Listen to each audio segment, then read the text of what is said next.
Welcome back to the quarterly call. All content is for informational purposes and is not investment advice. Please consult with an investment professional. It feels like AI and computing are just evolving at this breakneck speed these Oh, days. absolutely. There's just this constant wave of new developments coming at us. It's a lot to keep up with. Yeah, it can feel like a full-time job just trying to stay on top of everything that's happening, Right. which is why it's even more important to really try to understand which of those shifts are the most significant and what they actually mean. Yeah. And not just for people in the tech industry, but for everyone. Exactly. So that's what we're going to try to do today. We've been digging into all the announcements and insights from, a recent NVIDIA GTC AI conference. Yeah. And we're going to try to pull out the key takeaways, kind of like an express route to understanding, what really matters and what the potential impact could be for all of us. Yeah. It wasn't just about new hardware at GTC this year. Right. It really showcased how much AI is now woven into so many different industries. We're talking healthcare, automotive, retail. It was a really diverse group. It was huge. And it really highlights a crucial point. These advancements are not confined to Silicon Valley anymore. Exactly. They're increasingly relevant to all of our worlds, regardless of the sector you're involved in. Yeah. And what was really interesting to me is how all of these different developments, they really paint this picture of a rapidly transforming technological landscape with implications that are both broad and very deep. Absolutely. So are you ready to sort of unpack some of these pivotal areas that came out of GTC? Yeah, let's do it. Okay. We're going to start with the latest in, NVIDIA's GeForce line. Go. Then we're going to delve into some of the really fascinating frontiers in AI, specifically agentic and physical AI. Yeah, those are hot topics. Huge. And of course, all this progress puts significant demands on data and how we train these models. So we'll definitely dig into those challenges, as well as what the future holds for data center infrastructure that powers all of this. Sounds good. I think it makes sense to begin with the GeForce announcement. I mean, it's historically been a big part of GTC, and now it really reflects how pervasive AI's influence has become. Absolutely. Yeah. So NVIDIA unveiled the GeForce RTX 5090, right? Marking a pretty significant milestone 25 years after the original GeForce. That's a long time. I know. It's crazy to think about that. And it's part of the Blackwell generation. Right. And I think the first thing that really strikes you is the size. It's a full 30% smaller than the previous RTX 4090. Yeah, that reduction in physical volume is pretty remarkable, especially when you consider the performance gains that they're talking about. For the listener, this could mean the ability to pack serious graphical horsepower into smaller, more energy-efficient systems. Right. And that has implications for everything from, gaming PCs to professional workstations in those space-constrained environments. Exactly. And it's not just about being smaller, but it's also 30% better at dissipating energy. Right. And in a world where power consumption is, a growing concern in computing, that's a huge step forward. For sure. Energy efficiency isn't just an environmental thing. It directly impacts things like, cooling and power delivery, particularly in high-performance scenarios. Yeah. For data centers and even high-end PCs, this improvement can lead to some pretty significant cost savings and better thermal management. Yeah. But I think what's really compelling here is the performance leap. Right. They're saying it's just on another level compared to the previous generation. Yeah. And what's driving this AI? It really is full circle, isn't it? I mean, GeForce initially paved the way for CUDA, which then fueled the whole AI revolution. Right. And now AI is being used to fundamentally transform computer graphics itself. It's wild. What's particularly interesting here is how they're applying AI to real-time rendering. So imagine this. For every pixel that your computer traditionally calculates, the AI is intelligently predicting the characteristics of 15 others. Wow. That's an order of magnitude increase in efficiency and speed. Crazy. For someone creating visual content or even just enjoying visually rich experiences, this translates to smoother, more detailed, and more immersive graphics. Right. But without needing exponentially more raw processing power. It's really kind of mind-blowing when you think about it. So for each pixel that's rendered conventionally, the AI is inferring 15 others, right? Right. With remarkable accuracy, I might add. Yeah, absolutely. And it's not just about a single frame. It's got to be temporally consistent. So it has to look seamless, whether you're watching a fast-paced action sequence or scrubbing back and forth in a video. Yeah. It's quite a feat of engineering. It really is. It just, further emphasizes AI's transformative power when it comes to tackling these computationally intensive tasks. Yeah. I mean, they're achieving results that would have been just unattainable or prohibitively expensive just a few years ago. Yeah, so that kind of sets the stage, I guess, with graphics where a lot of this began. Right. But the conference really did showcase some incredible advancements within AI itself. It's only been like, what, a decade or so since AI really entered the public consciousness? Yeah, I would say so. And that was largely driven by what they call perception AI, things like computer vision that can, see, and speech recognition that can hear and understand. Right. And then building on that, we've seen the rise of generative AI over the past, 5 years or so. Exactly. And this is where AI learns to kind of translate between different forms of data, right? Turning text into images, images into text, even sequences of amino acids into protein structures. Right. I mean, the potential impact here is massive. Huge. I mean, think about it. Fields like drug discovery or content creation.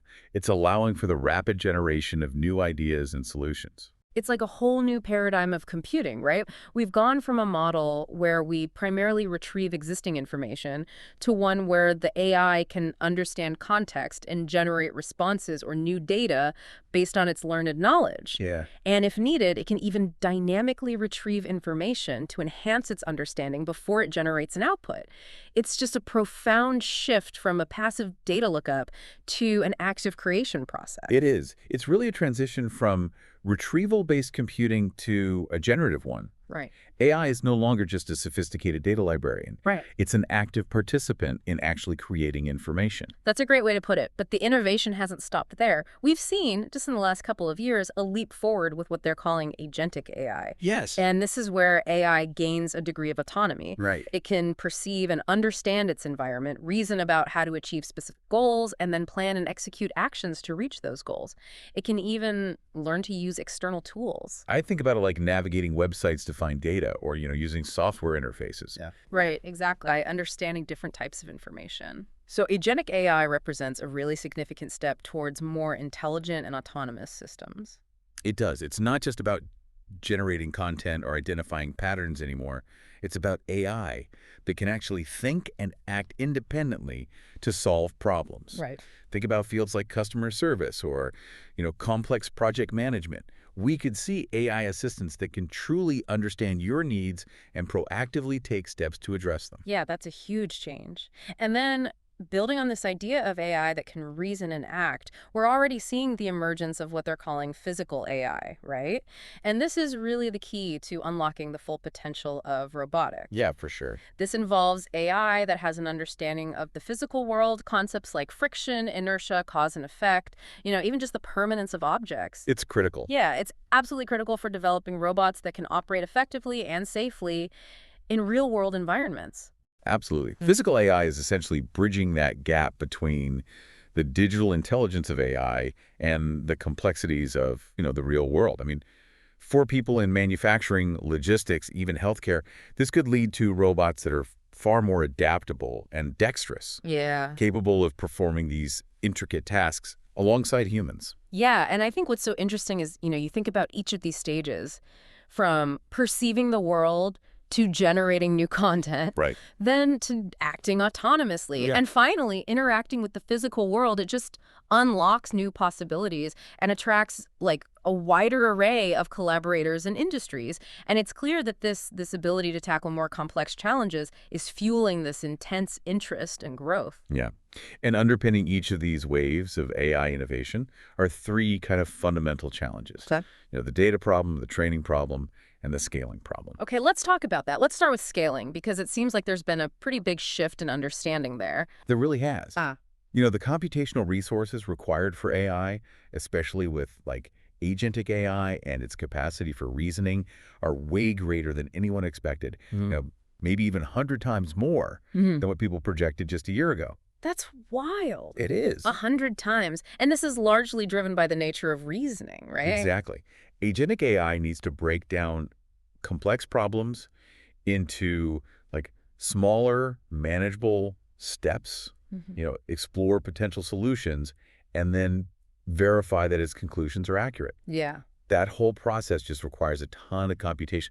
Think of it like a detective piecing together clues. Right. Each step involves processing information and making inferences. Yeah. It's not just giving a single answer anymore, like those earlier AI models did. Right. These newer AI systems, they engage in a whole chain of thought. Exactly. They might explore multiple avenues, cross-reference things to make sure everything's consistent, or even test their potential solutions just to confirm that they're right. And this iterative, multi-step reasoning process, it generates a huge volume of what they call tokens, Right. the fundamental building blocks of language models. Right. And so while the core technology of AI language models still revolves around predicting the next token in a sequence, right?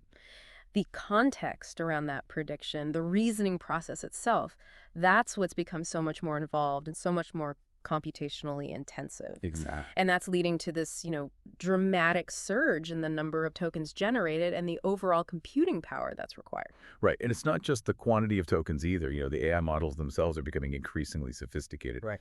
with more and more parameters. And to ensure that these reasoning-capable AIs remain responsive and interactive, in real-world applications, we need to be able to do these computations faster. So you have a dual challenge: more tokens being generated and the need for quicker processing, both of which contribute to that 100-fold increase in computational demand. It's wild how quickly things are changing. But so then that brings us to the training problem, right?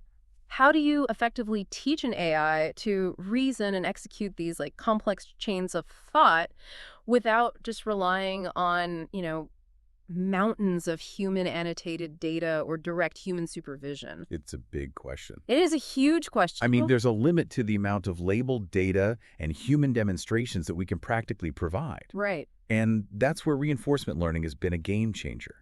It allows us to train AI by giving it rewards when it makes progress towards solving a problem. Yeah. Step by step, It's like teaching a dog a new trick with positive reinforcement. It's a good analogy. Yeah, so by using these reinforcement learning techniques, we can leverage the vast landscape of problems that already have known solutions. Yeah. Things like mathematical equations, logical puzzles, fundamental scientific principles.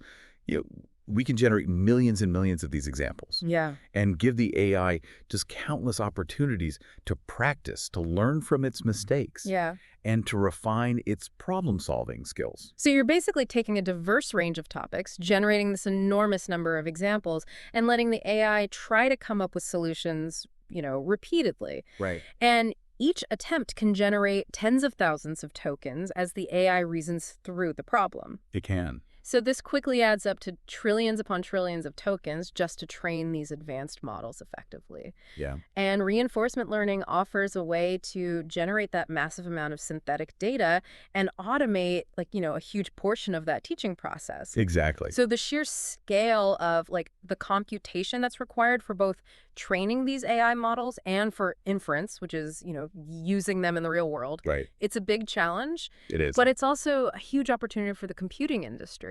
And we're seeing the industry respond in a big way, right? Yeah. If you look at the shipments of NVIDIA's previous generation Hopper architecture, just to the major cloud service providers, Okay. like Amazon, Azure, Google Cloud, Oracle Cloud, the numbers were already significant.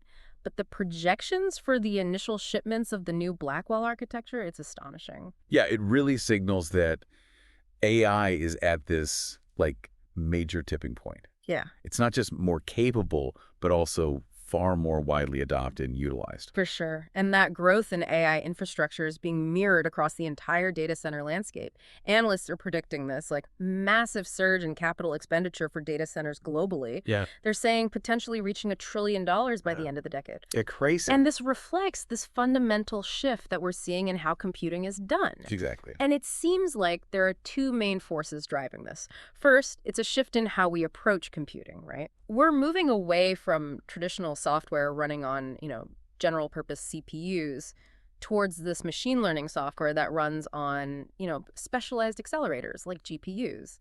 And this transition seems to be gaining a lot of momentum. Definitely. The second thing is there's this growing realization that, the future of software development increasingly requires significant capital investment in the underlying computing infrastructure. Yeah. Instead of just focusing on writing code, the computational resources themselves are becoming active generators of, the tokens that make up the software's output. Exactly, especially in the realm of AI. Right. And this is leading to what they're calling AI factories, Hmm. data centers that are designed specifically for the purpose of generating these tokens, which are then reassembled into various forms of information. Right, whether it's text, images, videos, or even, scientific data sets. Yeah, it's not just about building more data centers. Right. It's about architecting them in a fundamentally new way. Absolutely. Tailored for the unique demands of AI. And accelerated computing is becoming more and more dominant within these specialized AI factories. Yeah. And across the broader computing ecosystem, it's not just about having powerful individual chips anymore. It's not. It's about having a really well-integrated ecosystem of software libraries and frameworks that can efficiently use that underlying hardware. Exactly. And that brings us to another exciting point highlighted at the conference. NVIDIA's extensive and constantly growing collection of CU-based libraries. Right. It represents years of work. Years and years of building these acceleration frameworks for a ton of different scientific and industrial domains. We're talking physics simulations, biological modeling, quantum chemistry research, you name it. Yeah. And, for people working in these fields, these libraries offer these ready-made tools to significantly speed up their work. And they're incredibly important. They are. Because they allow developers and researchers to tap into, the massive parallel processing capabilities of accelerated computing without having to build everything from scratch. I mean, take the Copy numeric library as an example. Right. It provides direct acceleration for NumPy, Right. which is one of the most widely used Python libraries in scientific computing. Yeah. So existing Python code can often see big performance improvements with very minimal modification. Yeah. It's not just about making existing processes faster either. Yeah. Libraries like Calitho are revolutionizing computational lithography, which is this incredibly complex step in making semiconductors. It is. And what's really interesting is the vision is to have a future where every physical factory will have a corresponding mathematics factory powered by AI. That cool. Optimizing every single aspect of the production process. Yeah, I mean, we saw so many advancements in other areas too, like 5G wireless technology with the Aerial library, numerical optimization with QOpt, gene sequencing analysis with Parabricks, and medical imaging with MONAI. Yeah. I mean, the breadth of these CU-X libraries just underscores how accelerated computing is really making this tangible impact. Yeah. Across almost every field, every discipline. And the fact that they're making QOpt, the numerical optimization library, open source, I mean, that's a pretty big deal. It is. It has the potential to accelerate progress in any industry that relies on, complex planning and resource allocation. Right. It makes these powerful tools accessible to so many more people. Totally. And the continued development of, quantum and CAQ shows that there's growing interest and progress in quantum computing, Yeah. and also the need for classical accelerated computing to support this emerging field. Absolutely. Oh, and they also added CutESS for sparse solvers, which is particularly relevant for computer-aided engineering. Yeah, definitely. And it sounds like they've made some real progress in, accelerating electronic design automation, EDA, and computer-aided engineering, CAE libraries. It's pretty significant. Which is huge for those industries. It's kind of funny when you think about it. NVIDIA historically used general purpose computers to design their accelerated computing hardware. Right.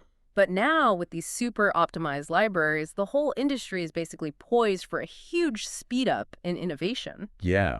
It's this widespread availability and adoption of CU-Day and those comprehensive CU-Day-X libraries that are really fueling this accelerated computing revolution. Yeah. The huge installed base of CU-Day means that developers using these libraries can reach a huge audience, right? Yeah. Across all the major cloud platforms, data centers, and computer manufacturers. Everywhere. It creates this powerful network effect that just drives even more innovation and adoption. Yeah, totally. And it's clear that AI really initially took root in the cloud, which made sense. It did. Given the infrastructure and the research capabilities there. Yeah. But the overall vision is for AI to become truly ubiquitous. And that means it needs to adapt to different system configurations and domain-specific requirements as it moves into, enterprise IT environments, manufacturing floors, robots, even edge computing devices. Yeah. And we're seeing this already. They announced a collaboration aimed at building a complete software and hardware stack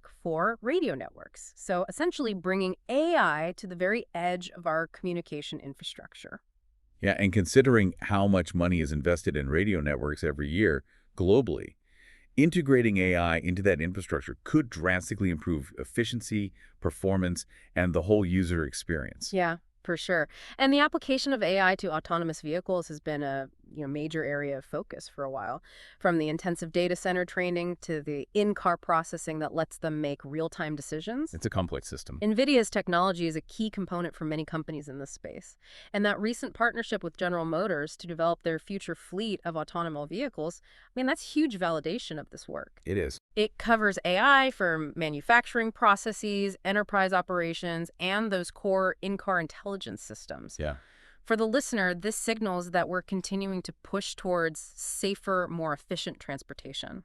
And their focus on automotive safety through the Halos initiative is really important. Their commitment to rigorously safety assessing every line of code and ensuring diversity, transparency, and explainability in their autonomous systems is crucial. Absolutely. It reflects how critical it is to build trust in these technologies, especially as they become more prevalent. Yeah, for sure. And all of these advancements and applications, they demand a ton of underlying data center infrastructure. And the new Blackwell architecture is really at the heart of this, next wave computing. It's in full production now.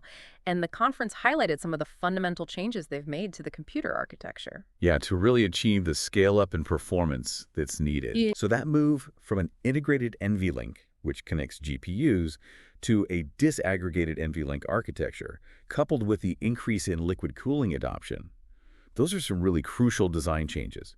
They're enabling much denser, more powerful computing, within a single server rack. Right. So the main goal is to achieve those big performance gains by scaling up within a rack. Right. Before you need to scale out across tons of individual machines. Makes sense. And for data center operators, this means potentially lower latency and just more efficient use of space and power. Yeah. They're talking about achieving exaflops level computing within a single rack. It's mind-blowing. I know. That level of computational power in such a small footprint, Yeah. it's remarkable. And that degree of scale-up is especially critical for tackling those immense computational demands of inference, which is, the actual generation of tokens by those AI models in the real world. Exactly. And inference performance is vital because it directly impacts how responsive and how good AI-powered services are, which then affects user experience. Yeah. And ultimately, the revenue and profitability of these services, it's like this constant balancing act between deploying these large, sophisticated AI models and making sure they can do their thing quickly enough Exactly. to give users a good experience. Yeah, they used a really great analogy to illustrate this. The challenge of creating a wedding seating chart. Oh, yeah. A simple language model might just quickly suggest a seating arrangement. Right. But it could be totally flawed. Totally wrong. Right, but a more sophisticated reasoning model that takes into account all those complex relationships and constraints, might take a lot more processing. Way more. And generate more intermediate steps. Yeah. Or tokens, to reach the optimal solution. Right. And to handle these massive and complex AI models with trillions of parameters, they've developed really sophisticated software and techniques to distribute the computational workload across multiple GPUs working together. Yeah, so we're talking about things like tensor parallelism. Okay. Where different GPUs work on different parts of the same data. Okay. Pipeline parallelism, where different stages of the AI model are run on different GPUs, and expert parallelism, which dynamically routes different data types to specialized parts of the model. Wow. Yeah, and for the user, this really complex orchestration that's happening behind the scenes, that's what allows these powerful AI applications to run smoothly. That's amazing. It is. And the software that orchestrates all of this within these AI factories, it's incredibly complex. It is. Which is why they announced NVIDIA Dynamo. They're positioning it as the operating system for an AI factory. It's designed to manage all that stuff. Yeah. The distribution of work, the data routing between GPUs. Okay. The overall efficiency of these massive systems. It's like the conductor of the orchestra. Yeah, that's a great way to put it. And just like the original Dynamo played a huge role in, the last industrial revolution by powering large-scale manufacturing, NVIDIA Dynamo is aiming to be the foundational software for this new era of AI-driven computing. Yeah, and the fact that they're making it open source is a pretty significant move. Absolutely. I mean, it fosters collaboration. It Yeah. accelerates innovation across the entire industry. Totally. And they shared some pretty impressive performance projections, showing how the Blackwell architecture, especially when it's combined with these new lower precision data formats, Right. and the enhanced NVLink 72 interconnect offers a dramatic improvement in the number of tokens that can be processed per second, Yeah. per megawatt of power compared to the previous Hopper generation. It's a huge leap forward in both energy efficiency and raw performance. Absolutely. And it's not just about the capabilities of those individual chips. It's about optimizing the entire AI factory infrastructure Right. and configuring it for different types of AI workloads. Exactly. So whether it's the computationally intensive prefill phase where the AI is generating that initial context, or the decode phase where it's generating those subsequent tokens, Okay. the system needs to be fine-tuned to get the best performance. Yeah, interesting. And they're even using digital twin technology to simulate and optimize the layout and operation of these AI factories before they even start building them, right? They are. It's all about maximizing efficiency and performance at this massive scale. Yeah, okay. So looking ahead, they also laid out a roadmap for their upcoming architectures. Right. Blackwell Ultra is supposed to be released later this year. They're promising even more gains in performance and, that inter-GPU bandwidth. That's exciting. It is. And then beyond that, there's the Rubin architecture scheduled for the second half of next year, followed by Rubin Ultra in 2027. Wow. So that indicates a continued trajectory of exponential increases in power and efficiency. The projected scale up in FOPS, floating point operations per second, from Hopper to Blackwell to Rubin, it's staggering. It's mind-boggling. And they're also really emphasizing reducing the total cost of ownership by continually improving power efficiency. Which is huge. It is.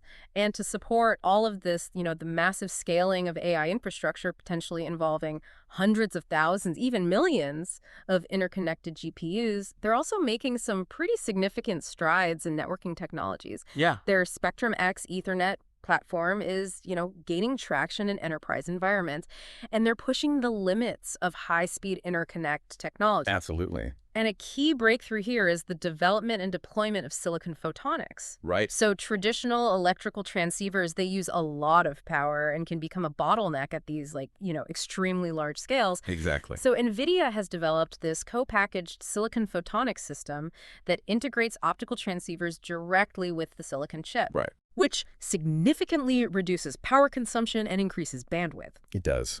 This opens the door to building much larger, more energy-efficient AI clusters. Yeah, that move to co-packaged optics is a game changer. I mean, by integrating the optical communication directly with the processing chip, you eliminate those separate power-hungry modules. Right? And that could lead to, tens of megawatts of power savings in large data centers, which frees up all those resources for more computational power. That's a pretty big deal. It is. So shifting gears a bit, they also talked about enterprise computing. They emphasized that AI is ready to, reinvent the entire computing stack. Yeah, from the processors all the way up to the operating systems, applications, and even how we access data. Exactly. And they believe the future of enterprise IT will involve, AI agents working alongside human knowledge workers. Right. And that our interactions with data will become much more, intuitive, semantic, and conversational. Exactly. And so this requires developing new kinds of computers, specifically optimized for AI workloads, like the DGX station, for example. Yeah, with its huge processing power and memory capacity, it's really designed to be the workstation for this AI-driven era. Yeah. Empowering data scientists and researchers to develop and experiment with cutting-edge AI models right there on their desks. Yeah. And that concept of semantics-based storage is really cool, too. Yeah, that was really interesting. Instead of just retrieving raw, unstructured data,